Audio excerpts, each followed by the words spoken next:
Good morning, good afternoon, good evening, whenever you are watching today of the Future Podcast. Today is episode 4, so we're very happy to be back again. We did have a suggestion for the episode. Thank I you got for that. back, and someone wants to hear us do video games, which would be really fun because both of us grown up in different times. We'll be able to compare his video Much games different to times. mine, to modern, to even future games to come up. So it'll be fun to get into games. So I guess we'll start with you about games you played as a kid. Age before beauty, I guess. As old as I am, I got to experience the genesis of all of it with Atari. Oh yeah. Playing Donkey Kong, Centipede, Frogger, the OG games that, still people are infatuated with. Just brings back so many memories. Pac-Man, Oh yeah. Asteroid, and then for me, being able to be a part of the generation that saw the original Nintendo NES. You're lucky. Very lucky. I mean, you talk about an absolute mania across the world when Nintendo first came out. It was insane. Oh my gosh. That first Mario, Duck Hunt. My favorite was Excite Bike because you got to create your own little track for your dirt bike guy. And I would just try to just mess him up as much as I could. Just to see. But, being able to be a part of that, then I got Super Nintendo. Oh yeah.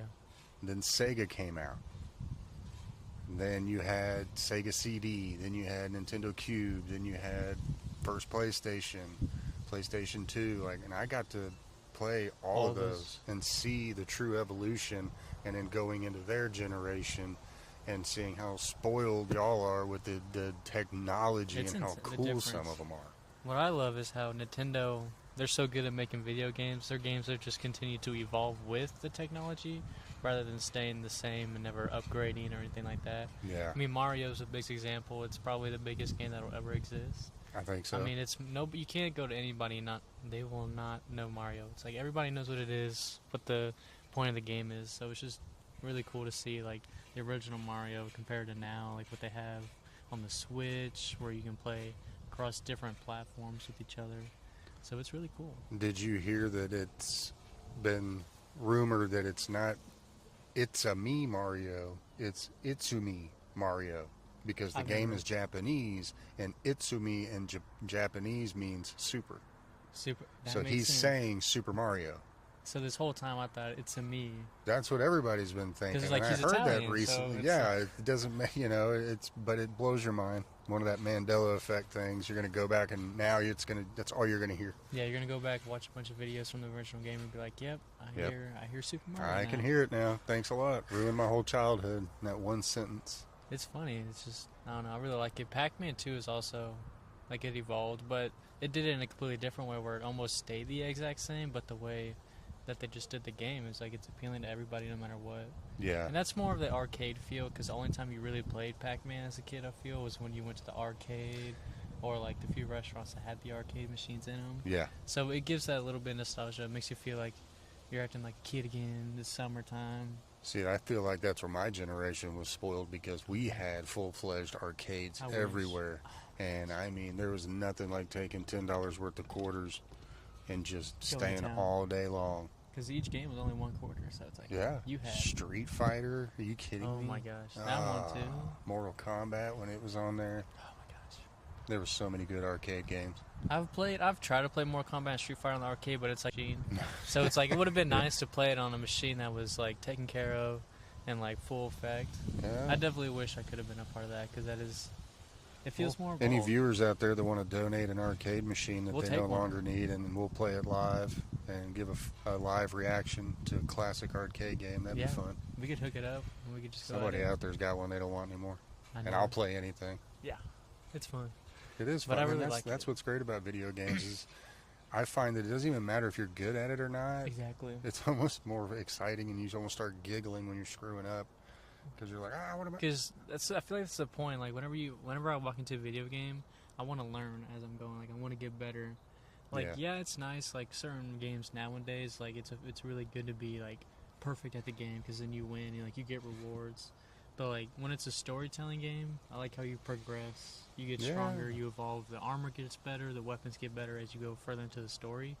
That way, like it's almost like real. You're adapting evolutionary and everything like that. Well, and that's what video games are meant for, in my opinion. It's a getaway. It's a way to forget about everything, good or bad in life, just whatever's going on in the world. It's a release. It's a way to just let go, and you're in another world. You get to fantasize about being like all the Final Fantasy games. I mean, those were huge. They're still making new ones. I'm sure they are. They remastered one a couple of years ago, like during COVID and everything. That was really big. I mean, I've never gotten into them. It's just not my style, but it's cool to see a game continue to evolve. And you see that a lot now with current games, is they'll come out like 4 years ago, but they'll keep evolving, kind of like Call of Duty does. Yeah. Like almost every game is the same thing, but they change their small things, new weapons, new maps. Yeah. Although it is a money grab most of the time. If they're a little cheaper, it'd be better. $70 for a game every year is a little much. I think that, yes, part of that is probably due to the inflation, but, still the industry over the years has gotten ridiculous with their prices on stuff to where it's insane. If you want people to play it more, make it more accessible, That's ridiculous. Some of the biggest games right now are free. I mean, like on stream when I play games, most of them are free games just because those tend to be the more fun, but then there's things in the game they try to get you to pay for, but it's like, I'm okay. Oh, of course, you gotta have that in there. A lot of the free games, they're smart when they add more stuff to it, because you're gonna get a lot more eyes on it when people click on it. Like, oh, it's free, I don't have to pay for it. You have little 13-year-olds, I don't have to ask my parents to buy it for me. Yeah, I'll play that game. So I'll play that all day. So you'll get a lot of younger audience probably too. So they're smart with that, because you look at games now. I mean, Fortnite, I played every so often, but it's just one of those games where they add so much to it. They catch every audience's eyes. They have the Marvel, DC. I mean, they have shows for every audience. I can't stand it, but it's everywhere. They're smart. I just don't understand. First, that's just not my. They're just a smart business. I mean, that's why they're. I think they're almost the highest grossing game of all time already. Oh, it's everywhere. It's everywhere. Stores. Memes, stores. I mean, it's just the shirts. There's cereal. There's freaking gummies that Monopoly. I have to buy for my 4-year-old that she likes to eat. That are Minecraft gummies. It's insane the way that games have. They've always had a big impact, but now they have so much more to reach upon. Yeah. They get even more eyes. I mean, it's insane. Yeah. Oh, man. I mean, they're making a lot of money when they pay people to play it, so they can get more people to play it. So, like all these streamers, it's like, I would love to get paid to play games. It's like, yeah, sure. Yeah. And it's insane. What's your favorite all-time game? First of all, what would be your favorite game of all time? You can have a couple, you I've got. I have a few from a different genre. When it comes to shooter games, Call of Duty Black Ops 2, hands down best shooter game I've ever played. Maybe somebody's like, "There's this undercover game." It's like, well, I didn't play it. So, games that I've played, Call of Duty Black Ops 2 it's definitely up there. I mean, you had multiplayer, one of the best campaigns, and then zombies. So it's like you had 3 different game modes to play on one game. It's like, yes, please. Yeah, I remember you and your brother playing that. We played that thing. Zombies, split screening, that was fun. Mm-hmm. And then when it comes to other genres, I mean, you have Spider-Man 2018. I know you remember how excited I played that thing. I think like 8 times in a row. Yeah, man. And then you were all about that one. Oh my god! I mean, that's my favorite thing: video games and comic books. Yes, please. And then you have multiple suits to unlock from like the movies, from comic books you've never seen an adaptation of. So it's like you're seeing all these cool suits. You're like, yes. I can be Spider-Man. You can just swing for hours. Like you just put on some music and swing. I remember doing that once, and it's nice. You get to be Spider-Man. I remember walking in on that a couple times. What are you doing? Just swinging. I'm just swinging. Like it's just fun. And then they came out with Miles Morales and then Spider-Man 2, which by the way, I 100% complete all of them, every single trophy for all 3. So that tells you I liked it. And then they're coming out with a DLC for the game. We might be getting a Venom game. We're getting a Wolverine game here. Yeah, I know about the Wolverine one. I'm definitely getting that one. So when it comes to like story mode, Spider-Man is up there, but Ghost of Tsushima it's a samurai story, and it's awesome. You're basically going around the whole continent almost in a way, and you're like fighting to keep your territory.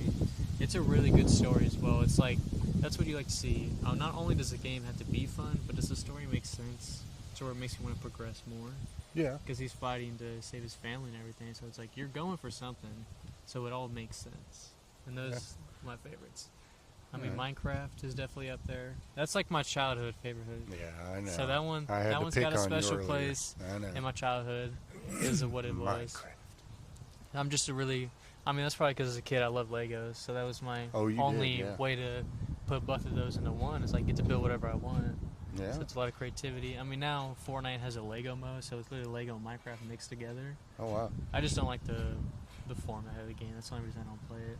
But it is a good idea. If they add to it, I would play it. I would play it in first person, but it's in third person, so I don't really care for it. But I mean, childhood. I mean, you're 8 years old. You get to build a random house. Like it doesn't look good at all, but you think it does because you think you're being creative. It's a house, and I built it. There's a secret chest under the bed. It's like it wasn't good at all, but it was fun, and that's the most important thing about video games. I guess it's sparking creativity, so it's not so bad, but just not my cup of tea. I think it is cool the impact video games have on a lot of people. Some are good, some are bad, because you have a lot of random games that are weird, and it's like, does this need to be made? But when you look at other games, it's like these are super creative. Like some of them are like simulators for like grocery stores and like shops and like stuff like that. So like it kind of makes them think like, okay, I wouldn't mind working here. So it kind of gives them an idea of how the world works in ways, but still having fun at it. Like this game I played on stream a couple nights was a card game shop. So I sell cards and like stuff like that. Like card games where like you play each other, almost like Pokemon. So one of the funny things about the game is if they smell bad, you can spray them with deodorant.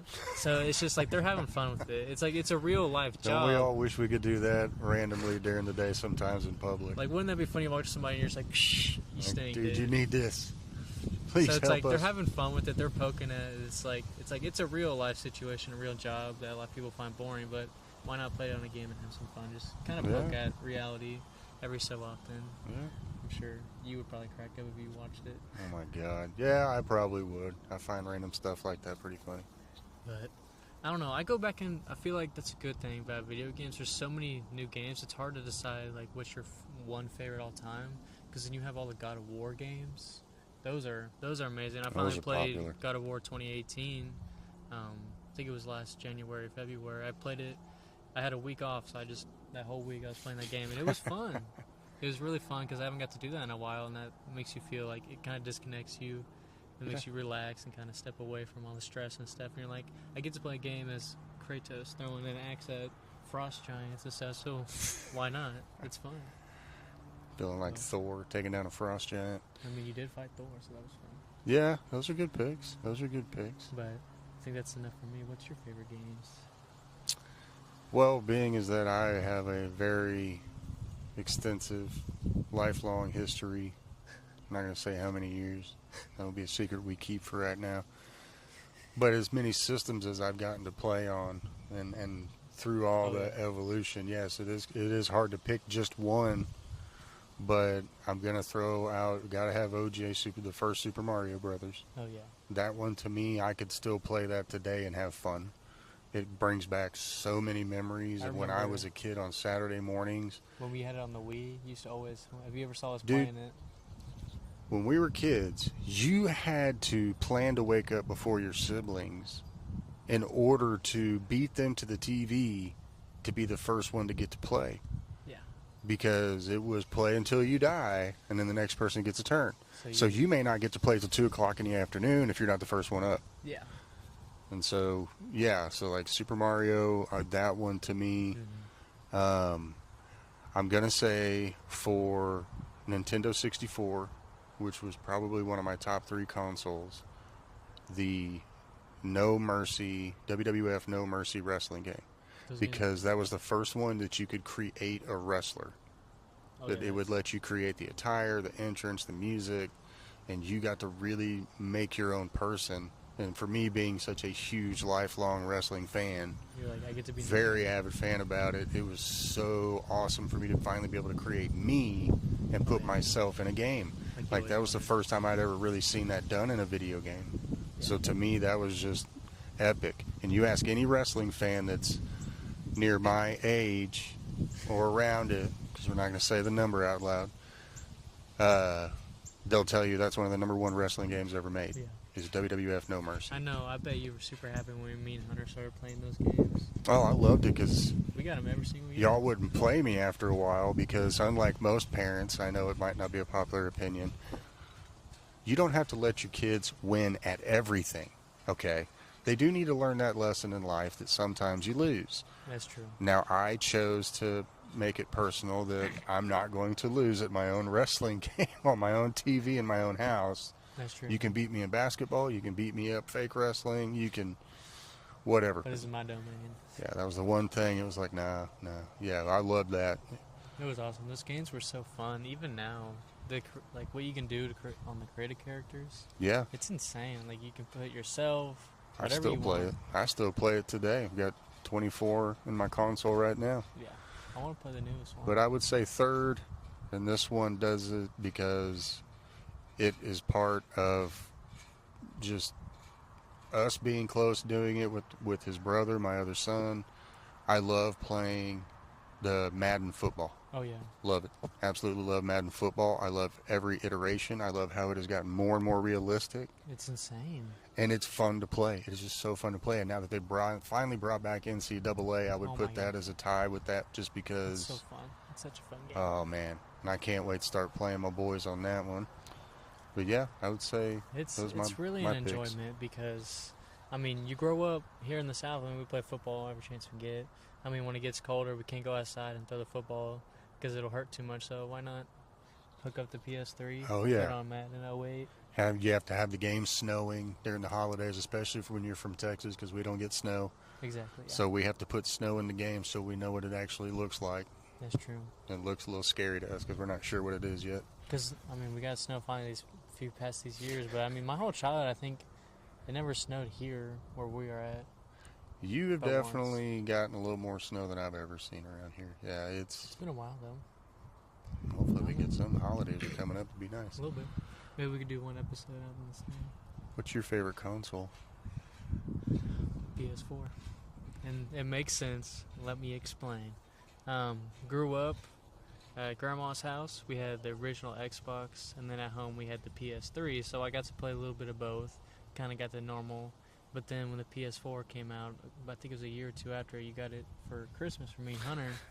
Yeah. And that was awesome. Hunter got the new MLB. I got the new 2K. The one with Seth Rollins on it, I remember still. Seth frickin' Rollins. Back in his prime. But that was the 18 one, I think. But we got the PS4. We hooked up in the living room. I mean, that's the first time I, like, really got into video games again. And, I mean, that console, I finally got to play a lot of the Call of Duties. Yeah. I started playing every game I could, and that's when I got Spider-Man 2. So I'm a little biased because it got me into a lot of the games I enjoy to this day. It really stepped me up when I started to put more time into it and effort and stuff to where I'm at now. So I'm a little biased, but if it's not the PS4, it's a tie between the original Xbox and the PS3 just because of my childhood before that.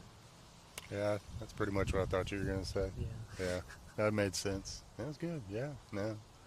You know, you've seen quite a few game systems. Yeah. Mm-hmm. As much as I've seen, you've seen just as many. But yeah, I'd have to say NES, Nintendo 64, PlayStation 1. No, PlayStation 2. Those might be a tie. Only because when PlayStation came out, it was huge. Yeah. It was so huge, and the first one was great, but you had to have the controller plugged in still. They weren't, wireless detachable yet, so that kind of why I would put PlayStation 2 there, because it's like that's when you first were really able to disconnect from it all. Yeah. And go sit wherever the heck you wanted to and play a game. I might say, now that I think about it, definitely PS3 over Xbox One, because that's when we started playing Rock Band. We used to play so much Rock Band. I mean, me and Hunter always playing Rock Band. We had different versions. We had the Green Day Rock Band, Lego Rock Band. Yeah. And then, what's that other one? I'm blanking on now. I think it was Rock Band 3 or 3. It was really fun. There was like a metal package that we had. Yeah. So we played a lot of, and I'll die on that hill. Rock Band is better than Guitar Hero. No, we lost y'all. It is windy here. We do apologize for that. We're having a big old wind day, so we lost y'all. It does feel good out here for a change. It was literally 100 degrees yesterday. Hopefully y'all don't Scorching hot. No overcast. No wind. It's a windy day out Hot here as can be. in the great countries My of 4-year-old Texas. daughter didn't even want to come outside and play, and today it is 65 degrees, about 20-mile-an-hour north winds. So we do apologize. But we're back. We are back. Rock band, like we were talking about. So Rock band was a big part of me and Hunter's childhood, and it was just amazing. I mean, we got to play so many different versions. That's where I get a lot of the music. I know this day that nobody else my age really is like, oh yeah, I know that song. Yeah. So grew up listening to music, sort of playing the music. It was fun. Hunter loved the drums. Oh, he used to bang the crap out of those things. Well, I did too. I'd wait until y'all were busy taking baths or something when I had it all to myself. But it was fun because we would do it with the whole family, not just us, but we would have our extended family over or go over to my sister's have a dozen or more of us over there taking turns playing the drums, playing the guitar, singing. Yeah. Everybody would sing together if everybody knew the song. Free Fallin', when that song came on, that whole house, whatever house we were in, Free Fallin', it was that one or what was the other one? For Tom Petty. Yes. Any Bon Jovi song. Yeah. The Green Day was really only big in our house because of Dad letting us grow up listening to that. So all three of us would be jamming the Green Day, and Mom's just sitting on the couch like, what am I watching? I really liked the Lego one because it had really, really good songs on it. It has some Queen on there. But it made it super easy for the youngsters to play to where they could actually feel like they were involved because they could just, as long as they were touching something, it would let them keep playing. Because I remember that's when they first brought in Super Easy. Yeah. And poor Levi, he was only like 3 or 4 when we started playing that. So obviously he's young and he's still learning, so he wanted to play. And on the drums, it was like 2 notes. It was bump, bump, bump. So he finally got to play drums. I would sing, Hunter would play guitar. So it was just a cool way to bring in a younger audience to have fun because they're always watching everybody do it. Yeah. So why can't I do it? That's what's great about video games. They just, introduce everybody. Like you were talking about earlier, we when the Wii came out, I wasn't a huge fan at first, and I won't put it up there in a high ranking, but I will say it is a great vehicle for family. Yes. It is awesome to get everybody together and be interactive and movement, that way, get a little bit of activity going. But it was fun. Like him and his brother used to try to kill each other with the fencing and the boxing thing on the Wii. That was hilarious.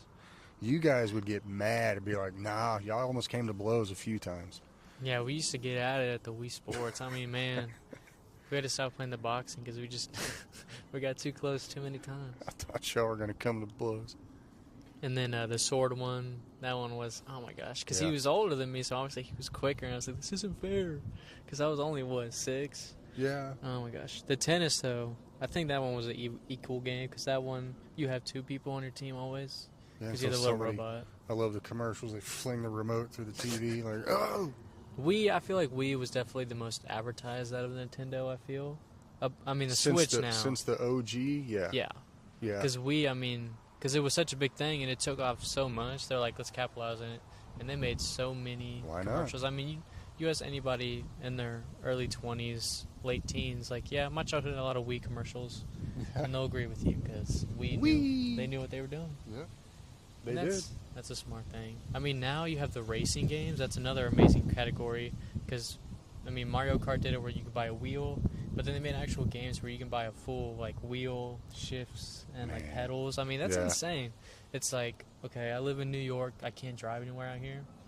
I made a little bit extra money this month. Why not? I saw a video of a guy the other day. He took one of what you're talking about, which is basically the whole front dash of a car. It's insane. And, steering wheel, gear shift, everything, and he built a little half a car to sit in his living room so he could get into it and drive it like a real car, and it looked awesome. I want one of those. That's just fun. It's like, why not just indulge? It's like, okay, I can't. Excuse me, you can't do that out where I live. So rude. So rude. So why not just buy it for here? Especially ones where it's just a wheel and the pedals and the gear shift. It's like, okay, I can't afford a Supra, so why not just drive it in a video game for $3? Yeah. Well, I'll tell you what would be epic is to get a vintage arcade-style racing car set up because those were the best. Those are the best. Try to get it hooked up to your TV somehow. Yep. To where you could just sit in that bad boy, cut the top off of it and just sit in that bad boy. Those were iconic in the arcade days. Also, the motorcycles at at Dave and Buster's where you lean. Yeah, that main event. I mean, you just be like, some of them were a little loose, so you would almost be like, I'm about to just snap off this motorcycle. Or if you had one too many beers, you might slip off. Yeah, I bet they saw a lot of those late at night. But I don't know. It's really interesting how much there's so many different categories. It's a lot bigger. Like a music, last week on the last episode, we were talking about how much music really has so many varieties and it's so vast. It's like video games are just as vast, maybe even more, because every category has a subdivision to do even more. So it's, why not capitalize on that? You look at racing games, you have cars, bikes, and then from that you have branches of games for each company. I mean, you look at Forza, I mean, biggest game almost on Xbox. So it's really interesting. So we'll see where we go from there. I don't know, but games are they're really nice, and I like to see what they'll do in the near future and stuff like that, and we capitalize on stuff and everything. But yeah, what do you think? I think we're having our privacy invaded a little bit. Yeah, I think we might have to take a short break. We're gonna pause real quick, and we'll be back.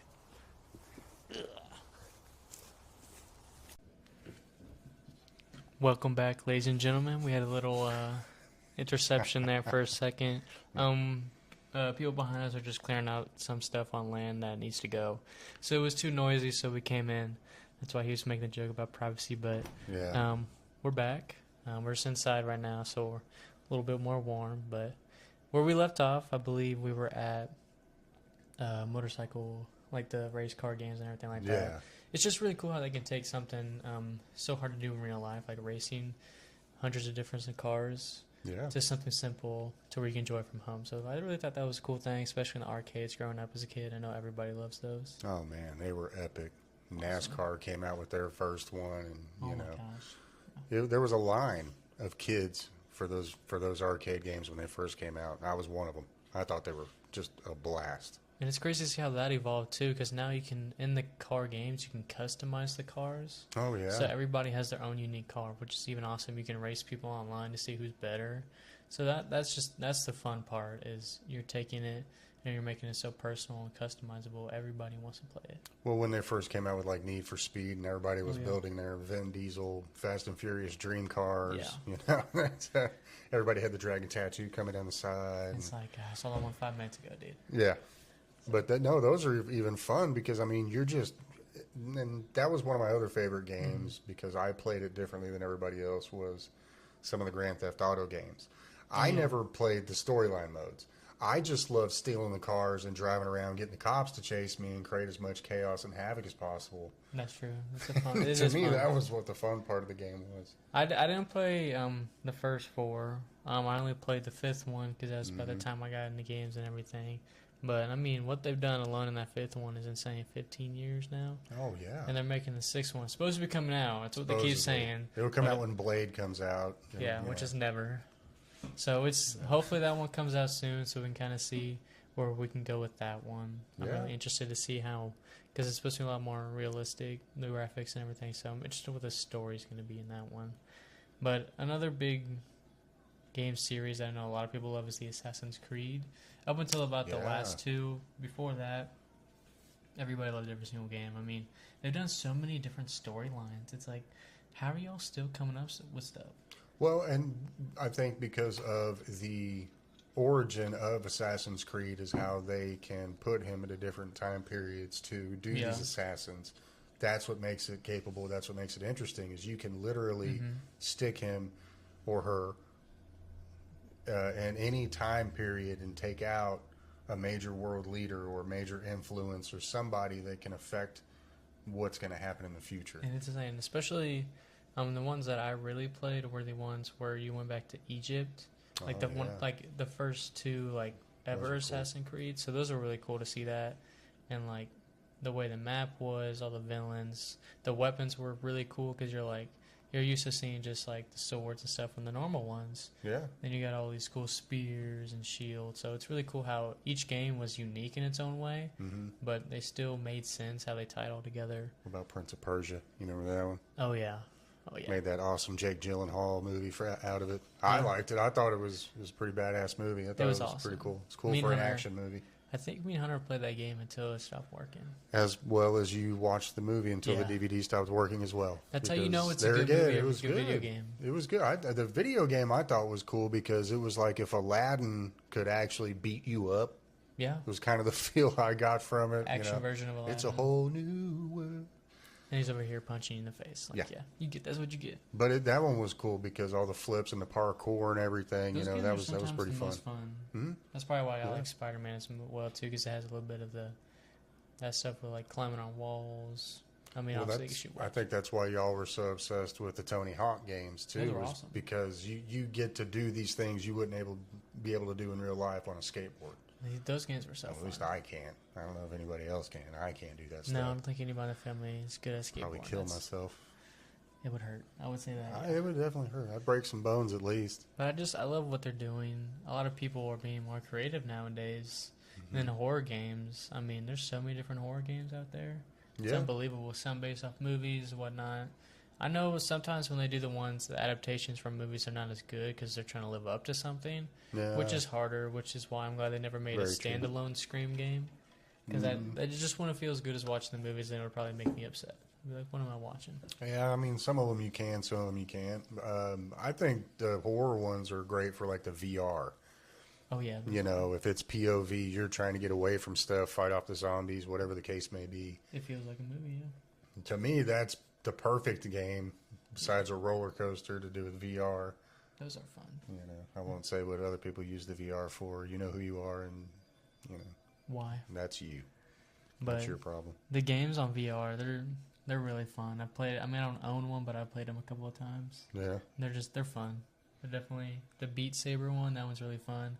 It's a music one, so another way music is. Oh, that's cool. So the two joysticks you use to like do the beats with and everything like that, kind of like Rock Band. But it's really cool because it's more just like instrumental. So it's like if that's the music you like, there's another way for someone to have a unique game for them. Well, you know, like we said on the last episode, not everybody can sing. Doesn't mean it's not beautiful, but you know, sometimes it's easier just to bang on some drums than to try to sing. Yeah.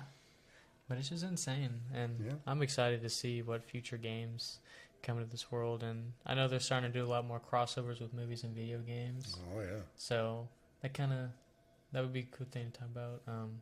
Do you think there's any games that you think they'll make into a movie in the next few years, maybe? And we're starting to see that more. It's now. tricky. We are, and it's not turning out very well. The last reviews on what was that last one? The Apocalypse one that just came out that was based on some video game I'm sure you've played. Wastelands, Badlands. Oh, Borderlands. Borderlands. Oh, yeah. There you go. I apologize if there's any Borderlands fans and I botched that. But, honestly, when you see the cast, you think, okay, that's probably going to be a pretty decent movie. The script was terrible. That's what I've heard. I haven't seen it yet, but from what I understand, and you really got to look at a lot of the video game adapted movies. Mm-hmm. Like from my generation, I had the original Super Mario Brothers movie that was live action with John Leguizamo. Oh, terrible. Now, for its time, as we constantly have to say when we talk about movies and stuff, for its time, it was okay. It was only okay in the sense that it entertained you slightly. It was totally nothing like the video game. Oh, nothing. At all. Other than they got two guys that looked similar to Mario and Luigi. Yeah. Now, ever since then, all you've seen is animated, which I think they should stick to that with a lot of the video game ones, only because it's video games for a reason. It's not meant to really be that realistic. That's why it's like that. It's a fantasy world. Like, I'm sure, I don't think you've ever watched it, but they did make an Assassin's Creed movie. Oh, I actually liked it. And I thought it was okay. I mean, because Michael Fassbender's just an amazing actor. Oh, he's awesome. But as someone who played the game, it was like, I feel like it went with the game well enough. I hope they do, if they ever do another Assassin's Creed, it'd be cool to touch on the Egypt one. Because that one's easier because you only have one environment and everything to, like, do it off of, so there's no way you mess that up. Yeah. Unless you're just the worst director of all time. Plus the visuals on that alone. That'd be stunning. But I just feel like We've seen a lot of bad ones. I mean, they're doing a live-action Minecraft movie, which is just, we haven't talked about it, but it's just it's terrible. That trailer was like, yeah, I'm not even gonna watch it for the jokes. Like, I'm not even gonna watch it to be funny. Live-action Pong. No. It's just that'd be riveting. I don't know. Like, it feels like they're trying too hard. Uncharted was okay, mainly because it was just a good like parkour action movie. But if you were to compare it side by side of the game, it didn't line up in a lot of points. So that's where I give a lot of criticism. I've only really played one or two of the Uncharted games, so I'm not super big into them. I haven't played any of them. So, I mean, I liked it just because I like the concept of the fourth one. That's what you can tell they based 98% off of it. Yeah. But the casting, I don't think Mark Wahlberg should have been in it. It didn't make sense. The role he played, it didn't make sense because he's playing the older guy. It's like, well, your hair's not all gray. He's the older guy, but the other guy's 19. Like, so, you ain't got to be that much older to be the older guy there. But no matter what anybody says, they're going to keep trying. I'm surprised there isn't just a Tetris movie about blocks falling into a rectangle. Well, we almost got that with that horrible movie Pixels. Oh my god! I'm sorry. That was. I mean, I know it was entertaining in its own right, but I mean, let's just face it. It was terrible. The aliens used the technology against us in the form of video games to try to take us down. Because they found some old records or something like that. It's like, yeah, there's a lot more dangerous video games that probably would have made sense. This didn't. That one definitely, yeah, that one. I don't know. It's Adam Sandler. He does just about any movie. Hey, but he makes a good living off of this. I don't judge him. No, I don't judge him. I mean, most people, if they're smart enough, they'll do the same thing. Yeah. But there's been a lot of video games adapted to movies. Need for Speed tried it. Did not do well. Mm-hmm. Although it's about racing cars. It's, you know. We're already getting that in Fast and Furious too much.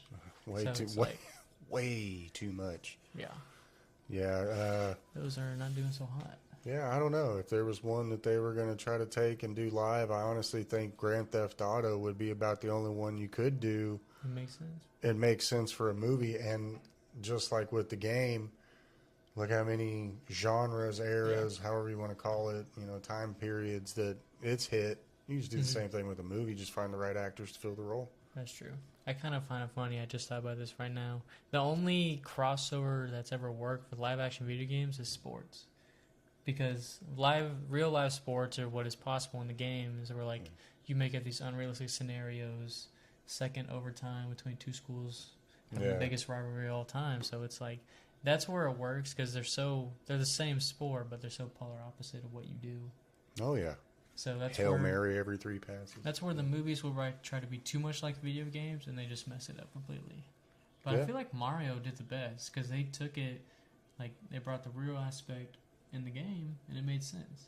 Like, you had a lot of the features of the game, but the story was like a movie. So your sister loved it. She's made me watch it about 6-7 times, and I don't mind it because I'm a Chris Pratt fan. So it's kind of like you can tell his sense of humor got lent to it.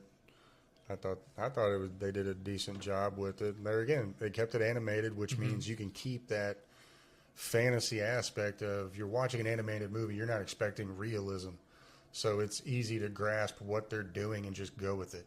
Yeah. You're not trying to see a person that has portrayed a serious actor before. Yeah. Now try to go, it's me, it's a Mario. It's like, that's not gonna work. That's not how it works right here. As Pascal did on Saturday Night Live perfectly when he did that skit making fun of Mario, and they turned it serious as if it was like a Scorsese film. That was funny. I like that. That was one of the fun. If you haven't watched it, go and look that up. That is one of the funniest skits you'll ever see. That would be fun. That made me think about Fantastic Four, how much, because he's the new Mr. Reed. Yeah. So it'd be kind of cool to see that into a video game. Fantastic Four.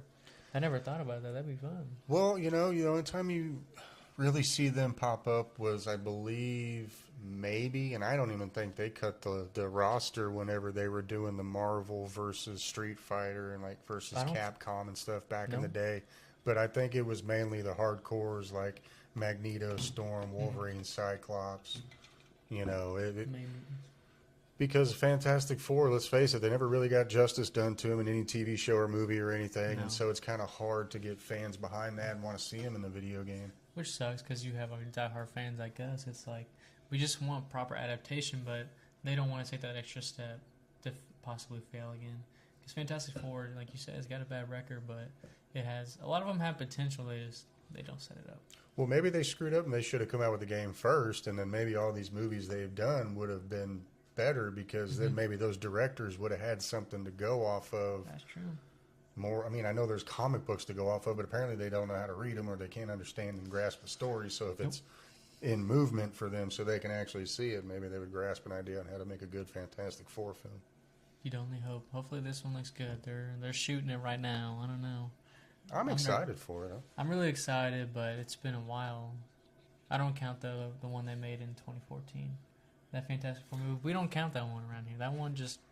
There's a lot of people that don't count that one. You erase that one. So it's been a while since we've had a proper Fantastic Four story tried to be told. So we'll just see how that goes for us. But I know we'll enjoy it. Yeah, and, you know, there's talks in Doctor Strange 3, you know. You were mentioning that to me. Coming to fruition. I'm excited about that when we were talking about that. Last time we saw him, he had an eye popping out of his forehead. Yeah, cool idea, bad graphics, but yeah. That one had really bad graphics. I mean, how do you CGI an eyeball in the center of someone's forehead and make it look decent? I don't care what the technology is. That's got to be difficult. And it was a close-up shot too, so that's got to be even harder. The details and everything, they got to come in, so you got to keep that in mind. But there again, you're in a comic book environment. You're supposed to just let stuff like that slip past you. Yeah. You know, it's not as bad as a Game of Thrones where you have a Starbucks coffee sitting off in the corner. It's like you just totally ruined whatever aura you built. I remember when that first happened, everybody was like, y'all forgot a small detail. That's some amateur hour mistakes right there. I mean, you're telling me with all the people in production and everybody standing around, not one person noticed a stark white Starbucks coffee cup in the middle of this dark dragon dungeon. That was definitely on purpose. I feel like it was definitely... It had to have been. It was a big old big old stunt. Right there. Nobody will see so that. It's like, no. Y'all did that on purpose. You ain't fooling nobody. No, that's... But it is funny. It's like they're making fun of, we worked so hard on this. And then it's like, someone would have caught that. So they had to have. Somebody. Maybe the one person that did see it was like, they're not paying me anymore. So let me just keep that in. Just leave that there. That guy got fired right before they yelled action. He was like, oh, yeah, I'm going to leave that cup right there then. Walked off. See what happens. He went to home happy. See who gets fired over this. But yeah. No, that's really fun. I really like video games. I'm excited to see what comes. But I think that's enough video game talk. I'm ready to get into some movie talk and upcoming movies and everything like that. I did see a funny trailer last night about the new Red One movie with The Rock and Chris Evans saving Santa Claus, which is J.K. Simmons. Yeah. So it's just going to be awesome to see because I'm not going in there serious at all because it's not going to be serious. Well, it's just going to be a bunch of stereotypical jokes about each actor. I like The Rock, but you shouldn't go into any of his movies taking it serious because he does it on purpose. He's an okay actor for his genres, but he's, I'm sorry, he's no Dave Bautista. No. That dude can act. But yeah, I'll watch that one. I still watch The Rock's movies because they're usually funny, witty. Central Intelligence that one's funny. Him and Kevin Hart. Oh Lord! Because that's the first time me and him really saw them be like the duo on screen. He did a good job making fun of himself. Oh yeah, you have to. You have to. You're going in there. You're like, no one's gonna take me serious. Poking fun at John Cena at the same time by always wearing the jean shorts. That was funny at the beginning. The unicorn shirt. And the fanny pack. That was fun. That was a good one. No, I really like seeing those kind of movies where it's like, this is the end. Literally, everybody is poking at themselves in the biggest way possible about the biggest things. Everyone says. Yeah. Throughout the entire movie, and it's just constantly on display. They constantly keep bringing it up. And I think that shows a lot of humbleness when you can truly laugh at yourself like that and go, this is what people think of me. I'm going to make fun of it. I'm going to poke at that. It's like, nobody takes me serious. Like, I'm a comedian. Like Danny McBride, everybody just assumes he's a jerk. So what does he do? He goes way over the top on being an asshole. Oh my God, time. That was the first time I think I really saw him in a movie when I finally got to the age where I was paying attention. And that was like one of the first ones I was like, and then that's basically that. Going into watching everything else that he did after that, it just made it even funnier because that's how you see him on screen. He's such a jerk. But it's awesome. It's hilarious. Especially on all the HBO shows he's on. Oh, my gosh. Eastbound and Down. What's that one? The Gemstones. That one's funny. Oh, my God. I got to catch up on that one. I haven't watched much of that one, but Eastbound and Down, him and Will Ferrell. Oh my Lord. That was awesome. That'll make you cry, make your stomach hurt. You laugh so hard. The bloopers make it even funnier.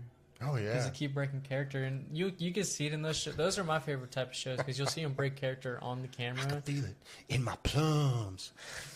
It's like Will Ferrell. It's like he's the best when it comes to breaking people. I mean, you can look up a compilation. It's like hours long. Oh, I love watching Every that. single person he works with, he breaks. Like Step Brothers. Oh, where he's talking about the little wolves. What's the baby's name? Gallico. It's Hebrew for kindness. Gallico? It's not very, no.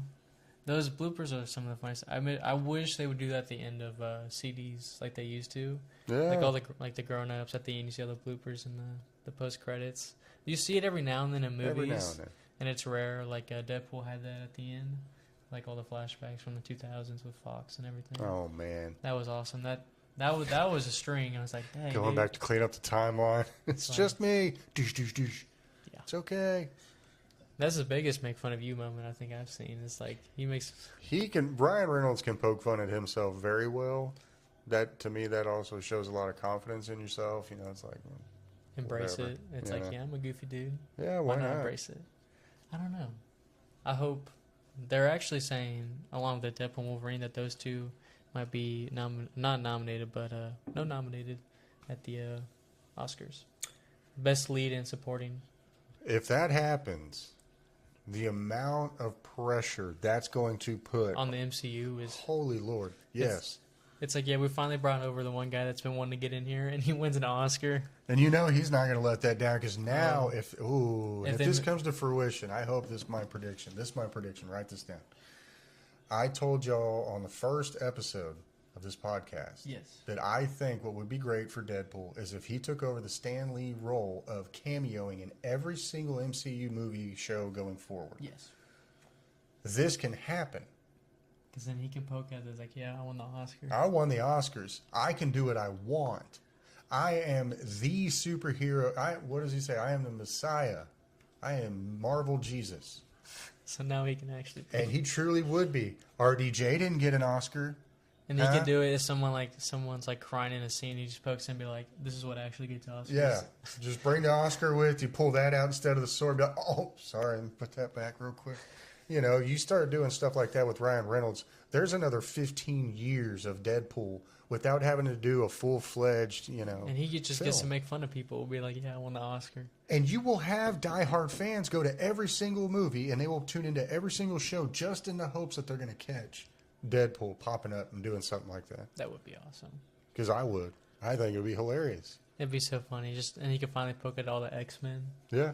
He's like, I'm the best X-Men. And I'm being dead serious. If Hugh Jackman wins it as well, drag him along with you. Still got him tied up with the variant control for the TVA, and have him just like in the background, like, this asshole keeps dragging me everywhere we go. Can you put the Oscars down? Like, you could create something for the next 15 years off of those two, and everybody in the universe would be happy. It would just be awesome to see that. Oh, and that's the best thing is it's like, that's why I like those Deadpool movies, because it makes you feel so connected to those movies. Because he's always breaking the screen, like whenever he's leaving Fox and he headbutts the camera and it shatters. I'm going to Disneyland. Yeah. Oh. That was one of my favorites in that movie. That one did perfect because he finally got the free range to say whatever. So hard out loud in the theater when he did that. Yes. I think all three of us. I think all three of us were laughing in that one. I know Isaiah liked it. It hurt. I laughed so hard in that movie. The whole time the nice pool's getting killed. I can taste his last thoughts. Like, it's just so bad. He's like, you can heal. And he's like, heal? Heal? It's like, resuscitate? What? No? Ooh. He has no head. He's trying to give him CPR, and it's like, good Lord. He did not hold back. Which I'm glad, because this was a big movie, and if he held back, it would have ruined it, I think. He definitely, Deadpool is. He is the Marvel Jesus at the moment. He really did bring Marvel back It's put to it the on forefront. a high pedestal. I mean, you look at the comics. One of my, not my favorite, but I like it a lot. The comic where Deadpool goes across the whole Marvel universe. Mm-hmm. And, like, he's killing everybody, so he'll be the last one. And he comes into, like, the audience and, like, kills off fans and stuff like that. So it's like, that's the ultimate Deadpool comic because it really shows, like, he can break the fourth wall, but there's so much he can do from that. There is. It's a ton. It's limitless. Like I can go to whoever I want. Oh, I see you looking through this phone. Whoop, grab you, take you out. So it's just interesting. So we'll see what they do with that. Yeah. I'm hoping they make him another video game because the last one they made was okay, but it's been a while since we had a Deadpool standalone game. Yeah. What was that last one he was in? What was it called again? It was kind of cheesy. It was more for kids, really, and it's like it's Deadpool. You can't really. That's not right. Don't do that. Because they did on the Xbox, I think 360, where it was really jokingly and everything like that. But what they could do is from the Wolverine game, they could definitely introduce him. Whether it's a DLC or the post-credit scene, it's like just tie it together and have fun with it. Because then we can get a funny game with Deadpool and really see like a lot of stuff we can't see on screen, I guess.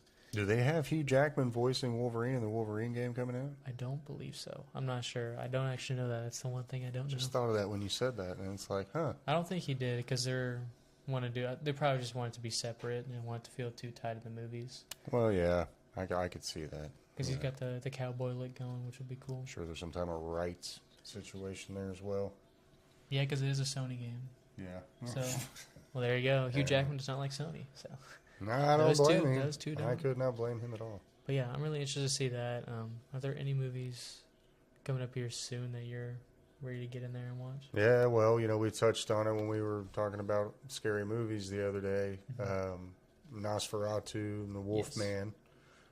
Yes. With it being Halloween coming up, of course, I have a shirt for every day of the week, Pennywise. I'm excited about those just because, my genre, that's my kind of my wheelhouse besides comic book movies and stuff. I mean, I like everything, don't get me wrong.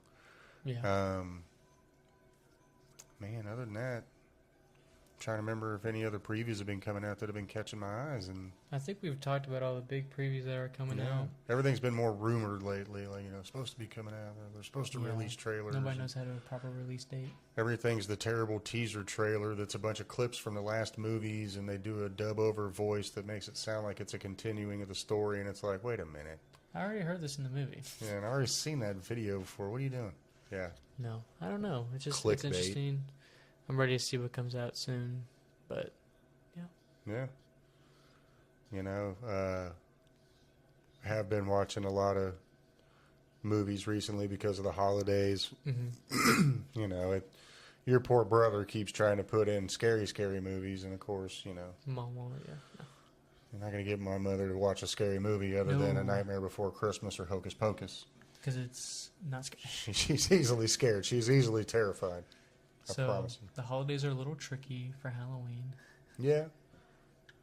But with that being said, other holidays coming up. I know you've got some favorite Christmas music we were talking about on the last pod, but, what about favorite Christmas movies? Oh, my gosh. What's yours? I'm trying to think about which one I always watch. Tie between probably Home Alone and Elf.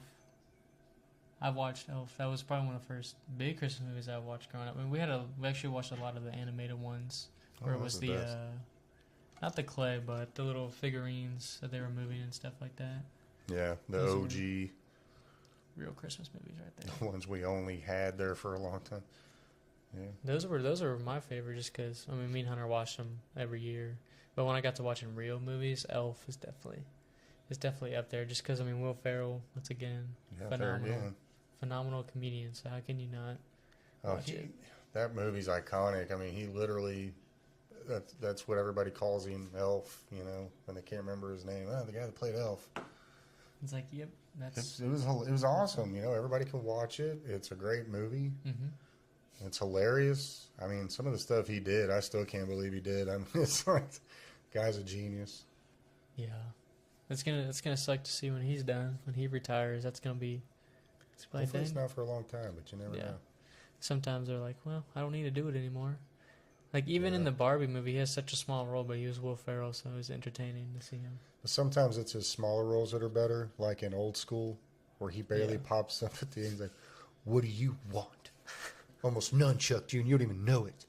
Like he's in where's J-Bone? He's in Wedding Crashers too, right? Yeah. Yeah. Or no, that's what I was talking about. Wedding Crashers, Old School. Yeah, that's where he's Frank the Tank. Sorry, I screwed that one up. My bad. But yeah, when him and Wedding Crashers and yelling at his mom for some Mom! meatloaf. Meatloaf! I never know what she's doing back there. It's just like Sometimes that's the smallest roles, yeah. but he knows what to do at that time. Yeah. I mean, my favorite probably ever is this Anchorman. Got to be up there. Those two Oh, are so. man. I mean, that's an iconic character. Everybody knows him. Ron Burgundy is one of my favorite movie characters of all time. Those He's movies, just over the top.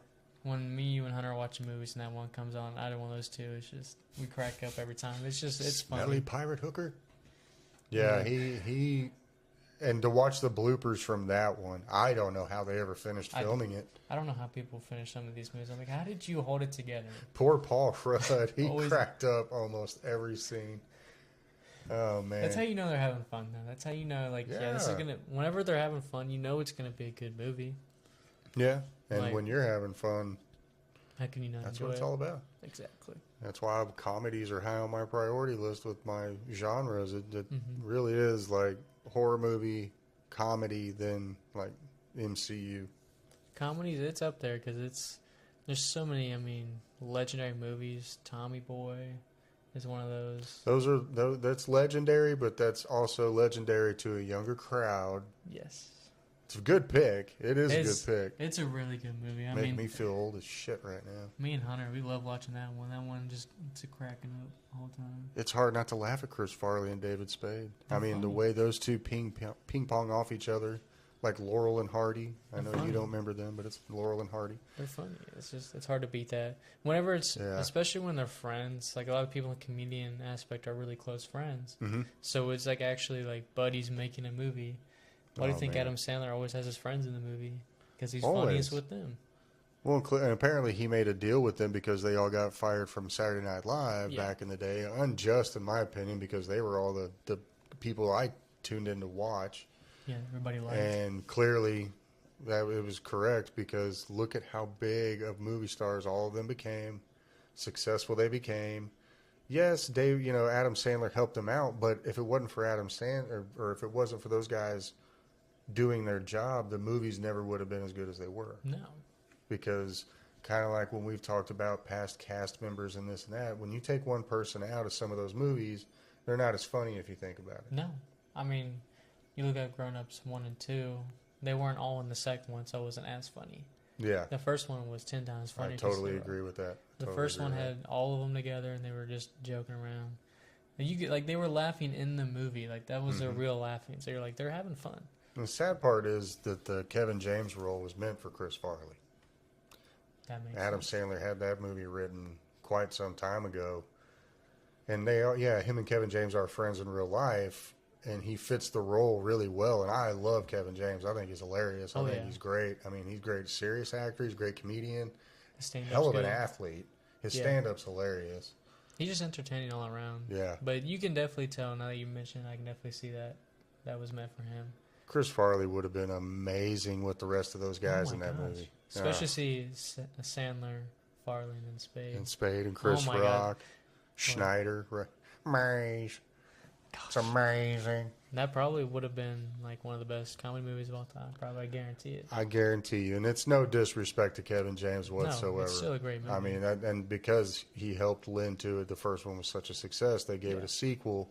And it just does suck because I felt like without Rob Schneider, it just didn't feel the same. No. I think he's very underrated, very underappreciated with his comedy. Mm-hmm. Do I think he should be the leading guy in every role? Maybe not, but that's not just my opinion, But I think he still had something to give that I wish he would have been in the second one. He was definitely a part of the equation. Yeah, definitely. It made a difference because I'm sorry. And there again, I like Nick Swartzen. I love his stand-up. I loved him on Reno 911. Yeah.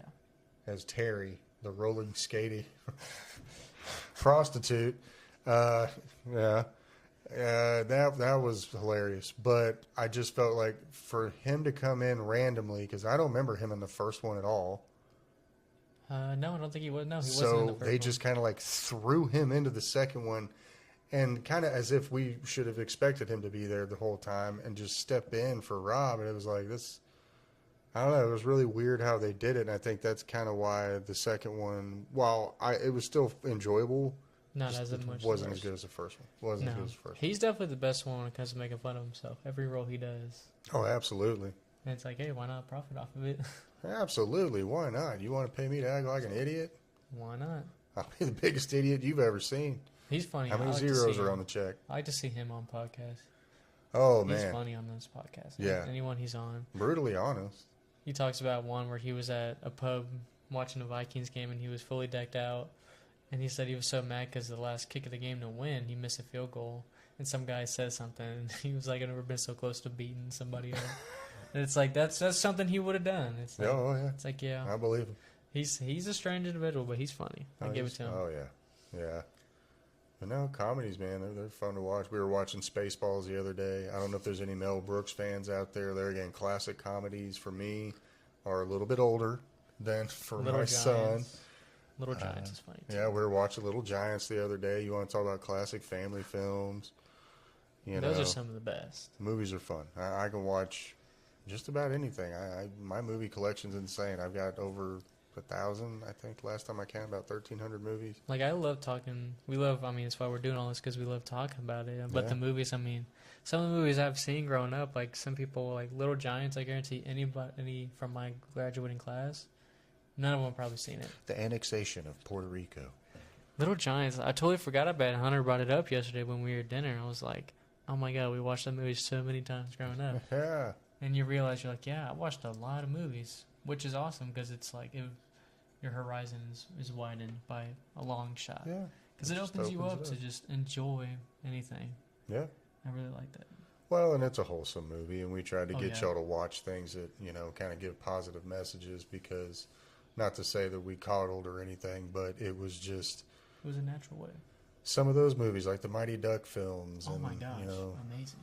Although lately, I was going to say Rudy, but although lately there's been a lot of backlash saying that pretty much that whole movie's a lie, apparently, and ruined my childhood. What? I didn't hear about that. Yeah. Apparently, like, his parents were supporting him the whole time. Like, he never really was going through all of that. So basically half of it was that's like... half the movie's a lie. The fact that he made the team, like, there was never any issue with that, and it was just like he just didn't get used because he was third string, whatever the case may be. So he was just terrible at football. So a lot of the movie was apparently a bunch of BS. That ruins my childhood, because I loved Sean Astin as Rudy. That was an amazing movie. Now it's just a good fiction movie. Yeah, that'll go on my other shelf with the fiction films now. I have to move some movies around and do some rearranging again. When it comes to sports movies, I definitely think Mighty Ducks is up there for me and Hunter.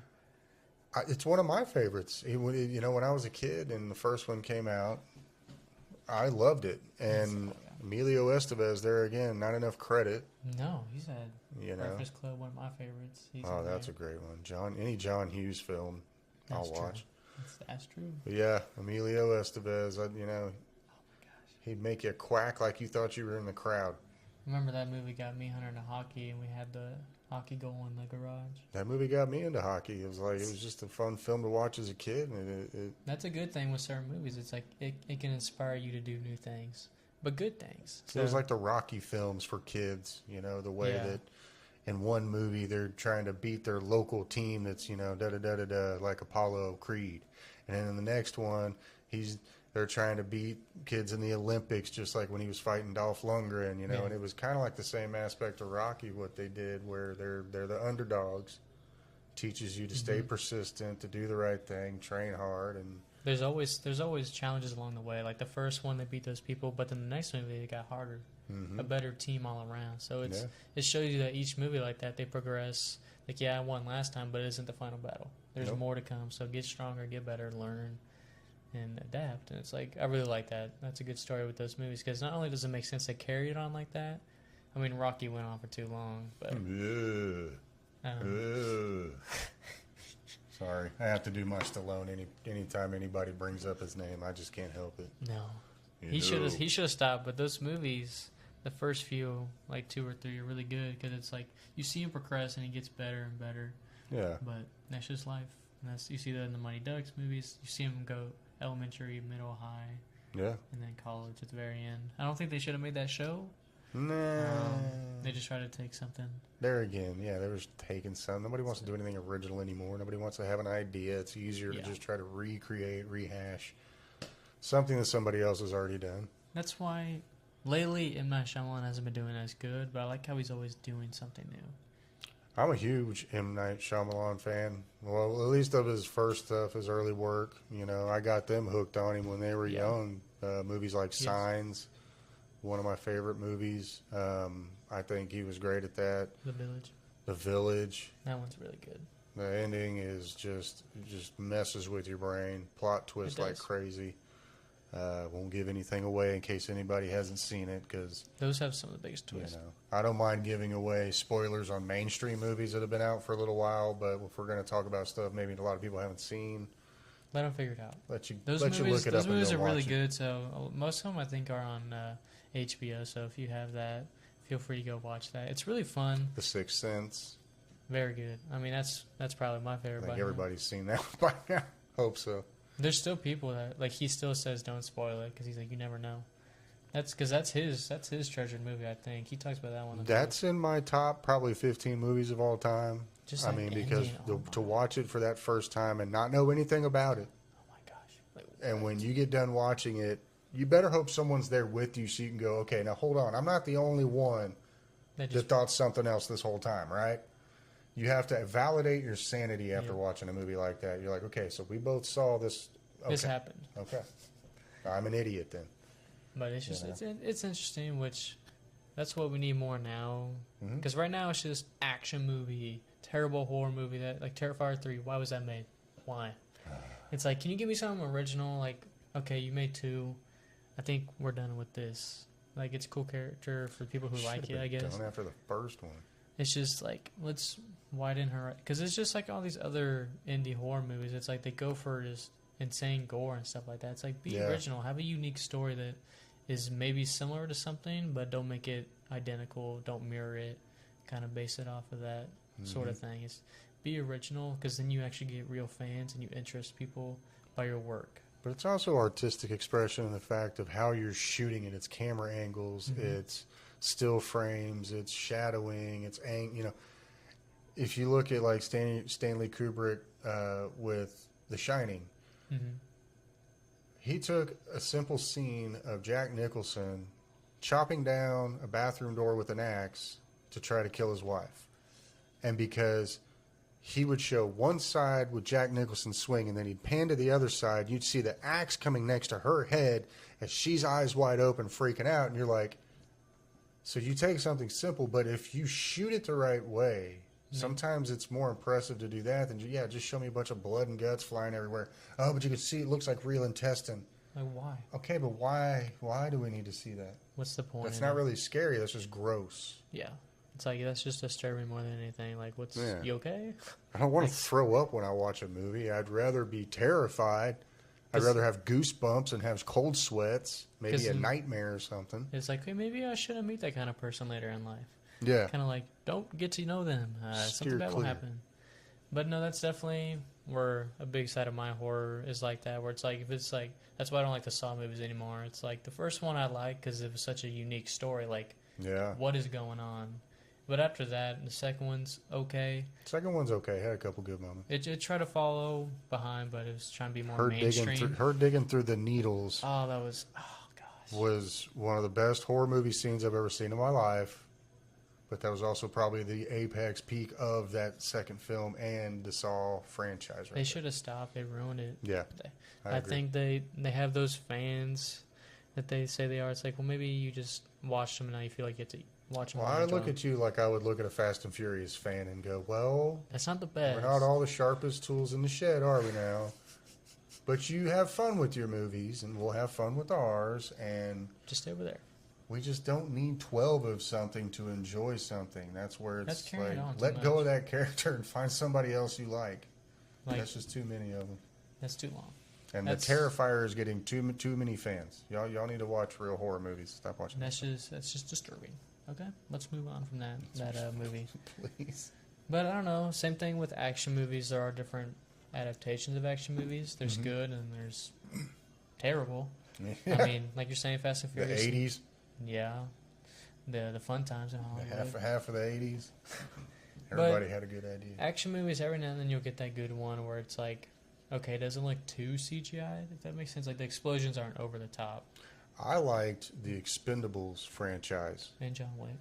And, well, yeah, I mean, come on, come John Wick, the Booba Yaga. That's amazing. It's the Booba Yaga. It's Keanu Reeves. But I really enjoyed the Expendables franchise, and I know everybody's kind of like, well, okay, we were just kind of crapping on Stallone. But what I loved in this one is how every movie, Stallone and whoever came in next, Arnold, Chuck, all of them, they all made jokes at themselves, kind of like in This Is the End, and made fun of themselves. Because there was that one scene where Arnold's like, I'll be back. And then he's like, no, you're always going to be back. This time I'll be back. You stay here. It's like you have to poke at yourself. No. That shows. It's like, yeah, I made a lot of living, but this is because I... But those were fun action movies to watch. Really cool fight scenes. Oh, yeah. The explosions, okay, sometimes it was a bit much, but, you know, every now and then it's not bad, but I don't want every explosion to be 8 feet tall. Yeah. 6 stories or anything like that. It's just like, every now and then, like, if a bike explodes, it's not going to be 80 feet in the air. It's like, no, it's over the top. Like it's a gas station pump, you know. It's like, that's not going to happen. No. But it's good. I like those. I didn't watch the 4th one that came out last year, but I like the first 3. I like the first 3, you know, but even the 3rd one, it kind of tailed off a little bit for me, but that's because a lot of the franchise guys from the first 2 were kind of like, okay, we're kind of done. We appreciate it. But that's because a lot of them are getting a little too old to be doing all the stunts and stuff anyway. Everybody's like, I want to retire, kind of enjoy life. Yeah. But no, action movies, I mean, they're trying too hard to make a lot of comedy action movies. Like, Central Intelligence was funny because it was more comedy than action for the most part. Yeah. But now they're trying to do that with everything. It's like, okay. But, I mean, you got to give The Rock something to do besides just stand there and bounce his man boobs around. Like, he had to have some action in there. He had to fight a few people. Yeah, just a few. It's in his nature. Just a few. But I think there needs to be more variety of action movies, at least if you're going to release more than a couple a year. Mm-hmm. Like, don't have them all be buddy cop movies because it's like, well, I just saw that 3 other times. Why do I want to watch it a 4th time? Yeah. And maybe the 4th one is actually the most, like, properly done one. And you're like, well, I didn't watch it because I didn't want to. Now a movie is getting hate for something that wasn't supposed to happen. Could happen. So that's where I think a lot of people might have the right idea. They're just not portraying it right on screen. Yeah. And, you know, not everybody can do it. It's not easy to do because if it was easy to do, everybody would be doing it. Yeah. Because it pays very well, apparently. Yeah. Christopher Nolan. Oh, yeah. We talked about him already. I mean, we go on about his movies. They're just properly done. Yeah. But we won't go too deep into that today. No, because that's a rabbit hole for a whole nother episode. Yes. But I don't know. How do you... The current movies, like the genres that we're getting right now, do you feel it's a little bit of rinse and repeat more than anything? Absolutely. But I'm hoping, because like we were touching on earlier and we talked about a couple episodes ago with the Nosferatu and Wolfman coming out, I'm hoping, and you know, maybe horror gets back in line. It was getting watered down, getting too much crap made, like Terrifier 3's coming out. Like, gonna kill Santa Claus next or whatever he plans to do in the snow.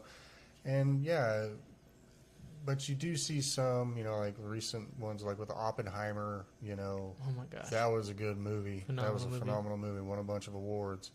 So there is hope that we're getting a little bit better on the movie side again. Yeah. Clearly with Deadpool and Wolverine, we're getting better with the MCU again, which in some aspects that's all I kind of really give a crap about sometimes. Give me my good horror movies. Give me my good Marvel movies. I'm, you know, not too worried about comedy movies because the same funny people I like are pretty much still alive and they're still making movies, so I think we'll be okay. We'll be all right. And DC's coming back on track. They released James Gunn released a picture of Superman and Crypto. So we will be actually getting in the movie. I saw that, so and I'm excited because I'm a dog lover. He is as well. So why not get in Superman? I think it's awesome because Crypto's always been teased in the comics and in the cartoons and everything, and it's like, we finally get it. You know, if you're gonna keep trying to bring up Aquaman and Green Lantern and make them cool, can you at least give Superman his dog? Yeah. Let the Crypto that's dog every out. kid's dream, right? You grow up, your dog's got superpowers. Yeah. Your dog can fly and talk. Why not? Plus, you know, I want to see that dog shoot some lasers out of his eyes. Yeah, I wonder. That also let us know and be like, well, was this worth it? It's going to be a quick way to be able to But judge it. I trust James Gunn. I'll say Yeah. that he's very good with what he does. His work. He's one of the few that we have that are good nowadays. I think what he'll probably do though is give us kind of like a John Wick 1 ending, or not ending, but a beginning where he gets the dog for some reason. And he doesn't know why. Or anything like Doesn't that. know why, and then he finds out the dog has the same Yeah. powers as him. Hopefully they do it right. We'll see. It's tricky, but I mean, the way he tells his stories, even in shows and movies, James Gunn usually does good. And he's not doing it alone. He's having help. So if he's stuck on something, he has that help to get him out of there. Yeah. But I don't know. I'm kind of excited to see a lot of these people that are in all the superhero movies. A lot of their contracts are coming up. So you're seeing all these new movies come out. Like obviously Chris Pratt with all these other cartoons and stuff. So I'm interested to see, because a lot of them are like, you have to do 8 movies only with us. Yeah. So most of your time you're like, well, Chris Evans did it the most out of everybody as soon as he was let go. I mean, he was like comedy movie after comedy movie, action movie. So it's like, it's cool to see them. You're so used to seeing them play one role only. Now you get to see them play a handful of other roles, and you're like, okay, so you are just a really good actor. It's just you were only told to do one character, so that's what we thought you could do. Well, because Chris Evans is a lot funnier than people think he is, because I mean, he played Captain America. He doesn't have a lot of chance, But to see him in Deadpool and Wolverine, I mean, that was awesome. That was hilarious. That was beautiful. He's really good in that. He's good in Gray Man. I like him. Knives Out. Oh, yeah. He was great in Knives Out. I thought he played that role perfect. You wanted to reach through the screen, just snatch You're him. like, oh, you're so arrogant, dude. Yeah. Oh, you're so full of yourself. You jerk. He said, you can't arrest me, and then ends up getting arrested. It's like, you're not invincible. So he did perfect in that role. Yeah. I think he's about to do a romance movie, so we'll see how that goes. No way. Who would have thunk? Handsome guy doing a love movie. Who knows? And then you have Hemsworth. He's doing some too. Like he did the Furiosa movie. Mighty Thor. Yeah. I liked him in Furiosa. He played a really good role. They gave him that big nose. He was ugly in that one. Messed up teeth and terrible hair. I saw that picture. I was like, man, they messed him up. They're like, yeah, like you're Colin done. Farrell in The Penguin. What happened? It's like, oh, they messed your face up, dude. Yeah. Now, I really like seeing, Tom Holland did it for a couple years when it was that Sony and Marvel fight. And we didn't get Spider-Man for a couple years. He started doing a bunch of random stuff. It's really cool to see them, because they can't express a lot of the acting in superhero movies because you're told to play this one character this way. Yep. So that's the tricky part about comic book movies, but at the same time, it's good, it's bad. Like, it's good for us. The actors are probably getting tired after the third time. Certain ones, I'm sure, were getting real tired of it because, like you were touching on, like with Chris Evans playing Cap, the physicality for a lot of the stuff he was having to do. His stuff wasn't as all CGI'd as a bunch of the other guys. Iron Man was flying around. That wasn't really Robert Downey Jr. flying around. No. Clearly, no. It was Hulk? Definitely not Ruffalo. I was about to say that was not Ruffalo. I like how he tries to play like CGI. He's like, I'm a method actor. I had to work out for that. It's 3 tons. Mark Ruffalo's awesome. I love Mark Ruffalo. He's a good actor too, yeah. But even with Thor, a lot of that's CGI because he's flying around doing all his stuff. He does have to keep in shape. I'll give him that. Oh, he's massive. Make the rest of us feel like a piece of crap. Thanks, Chris. Appreciate it. Appreciate you, Thor. No, he's awesome. I was watching Thor: Love and Thunder earlier today. They're fun. I loved all 4 of the Thor ones. I didn't know why some of them got a little bit of grief, but people just want to hate to hate. Open your mind and just watch it. It's funny.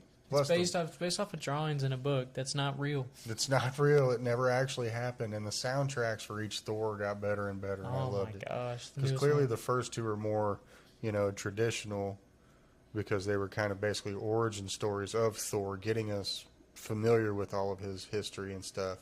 But then, like, the third one was fun. And then you get to the 4th one, and he was even more fun, in my opinion. Yes. And the music really lent to that. I liked him. He's a good actor too, and he's starting to finally get that chance. Although he almost had to stop not that while ago. I liked him in Transformers too. I don't know how everybody else feels about that, but I liked him as Optimus Prime because people know this is an origin story, so it's not the same Optimus. He's a lot younger. Yeah. So it makes sense why his voice isn't as deep because it hasn't rusted yet. Yep. It's also because the other guy was like, well, I've been in Optimus Prime for too long. My voice hurts. I'm tired and old, so I'm going to stop. So I don't blame him. That would probably hurt after many years. Yeah. Straining certain chords and stuff. So. Yeah, it wouldn't feel too great. But it's nice to see actors like, because you're told you only play one role because it's what you look like. I mean, look at Ryan Reynolds. They try to make him do all those romance movies, and it's like, we get that you're good looking, but it's clearly not what you want to do. No, but, He capitalized on it, but. I'll tell you, the only kind of rom-com I've ever watched and enjoyed was one of his, and that was Just Friends. And that's where he's in love with a girl in high school, but he's put a fat suit on him. Oh, my gosh. Had braces. Everybody thought he was... That was definitely a lot of him making fun of the whole genre and everything. Yeah, but, like, that one was good. I like that one. I don't know. It's nice to see them expand and everything like that. Yeah. I like it. But, yeah. I think that'll be it for today. It was a good episode, definitely. I enjoyed it. We wanted to be outside, but we had a little interruption. It was also getting a little chilly, so we came inside for that as well. But we really enjoyed it today. If you have any recommendations or anything like that, please leave a comment. If you like today, you like the episode, you want to see more, make sure to like and subscribe. We'll be able to do that more often. But I think that's it for today, so we're going to go ahead and head out. Yeah, just let us know if you want to talk about anything, sports, whatever it is. Yes, we'll dive into it. But yeah, that's it for the Future Podcast. We'll be back next time.